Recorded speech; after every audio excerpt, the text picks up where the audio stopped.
جنات 10 باتیں صحیح بتاتے ہیں لیکن 11ویں بات میں دھوکہ دے جاتے ہیں. کیا ان کی فطرت میں یہ چیز ہے؟ پہلے دوستو، حضرت واصف علی واصف بیان کرتے ہیں کہ جنات جان بوجھ کر غلط نہیں بتاتے، بلکہ ان کے علم میں وہ بات نہیں آتی. انسان اتنا بلند ہے کہ انسان جنات کی گرفت میں نہیں آتا. انسان کا جتنا ظاہر ہے وہ بیان کر دیتے ہیں. جیسا کہ تم نے کل یہ کھایا تھا، آج یہ کھایا، یہ تمام چیزیں موکلات والے جان سکتے ہیں. ایک بچہ موکلات والی ایک خاتون کے پاس گیا. وہ سورہ رحمان کی حامل تھی. اس نے پوچھا ہماری ایک چیز گم ہو گئی ہے.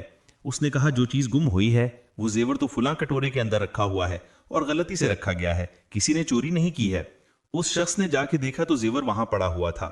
بعض اوقات موکل کو بات سمجھ نہیں آتی ہے، پھر وہ اپنی طرف سے اندازہ لگاتا ہے کہ فلاں جگہ چلے جاؤ ایسا ہوگا.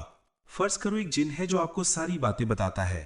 وہ آپ کو فٹافٹ بتا دے گا کہ فلاں چیز فلاں جگہ پر ہے، اور جب ضرورت ہوگی اور اسے سمجھ نہ آئی تو وہ کہے گا کہ میرے خیال میں آپ کے بھائی نے آپ کے ساتھ یہ واقعہ کیا ہے، تو آپ کا اپنے بھائی کے ساتھ فوراً جھگڑا ہو جائے گا. ایک مرتبہ ایک شخص کو جن والے بابی نے بتایا کہ یہ جو تمہاری کتابیں چوری ہوئی ہیں یہ فلاں وکیل کے منشی نے چرائی ہیں. اس کو یقین آ گیا اور وکیل صاحب نے مار کٹائیاں شروع کر دی اور پھر کتاب برآمد ہو گئی، پر کتاب پر اس آدمی کا نام نہیں لکھا ہوا تھا. کچھ عرصہ بعد ایک چور پکڑا گیا، اس کے پاس سے وہ کتابیں برآمد ہو گئیں. اب وہ کہنے لگا کہ یہ کتابیں تو پہلے برآمد ہو گئی تھیں کیونکہ جن بابا نے بتا دیا تھا. پھر اس کو خیال آیا کہ میں نے تو کتاب کے صفحے پر اپنا نام لکھا تھا. کتاب کھول کے دیکھا تو چوری سے برآمد ہونے والی کتاب صحیح نکلی. اس لیے ان کو ماننے والا اکثر دھوکہ کھا جاتا ہے. جنات کی آواز پر چلنے والا آخر برباد ہو جاتا ہے. ہوتا یہ نہیں ہے کہ جنات دھوکہ دے جاتے ہیں، بلکہ وہ خود دھوکہ کھا جاتے ہیں. مثلا ایک آدمی ایسا ہے جو باتیں بتا دیتا ہے. زیادہ بولنے والا بھی تو بہت سی باتیں جنات کو بتا دیتا ہے. بعض اوقات کچھ جھوٹ بھی بول جائے گا کیونکہ اس کو زیادہ بولنے کی عادت ہے. مثلا ایک شخص جو ہر ایک کو کہتا پھرتا ہے کہ تم یہ کرو تم وہ کرو، تو ایسے میں جنات پوری بات نہیں جان پاتے. جن جو ہوتا ہے وہ ضدی ہوتا ہے اور وہ کبھی نہیں کہتا کہ میں اس بات کو نہیں جانتا. انسان تو کہہ دیتا ہے کہ میں نہیں جانتا. انسان میں اس لحاظ سے بڑی عظمت ہے کہ وہ کہہ دیتا ہے اور اعتراف کر لیتا ہے کہ میں نہیں جانتا.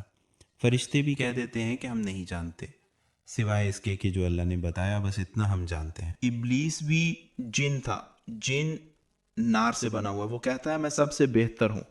وہ بہتر ہونے کا دعویٰ کرتا رہتا ہے اور طاقت کا دعویٰ نہیں کرتا رہتا ہے، اس لیے دھوکہ کھا جاتا ہے. جنات کو یا موکلات کو قابو کرنا ایسے ہے جیسے قرآن مجید میں فرمایا گیا ہے کہ سستی قیمت میں بیچ دیتا ہے. پیارے دوستو، واصف صاحب کہتے ہیں کہ قرآن کو بالکل نہ لکھو. قرآن سے عمل نکالنا، رمل نکالنا، جن نکالنا، موکلات نکالنا اور اس کو عملیات بنانا، یہ سب غلط ہے. قرآن اللہ کا کلام ہے، تبرک کلام. بس اس کو متبرک بنا کے پڑھتے جاؤ، اس میں سے کچھ نہ نکالو، عملیات کو رہنے دو. بس یہ جو حضور اکرم نے آپ کو چیز دی ہے اس کو پڑھتے جاؤ اور اس کے مطابق عمل کرو.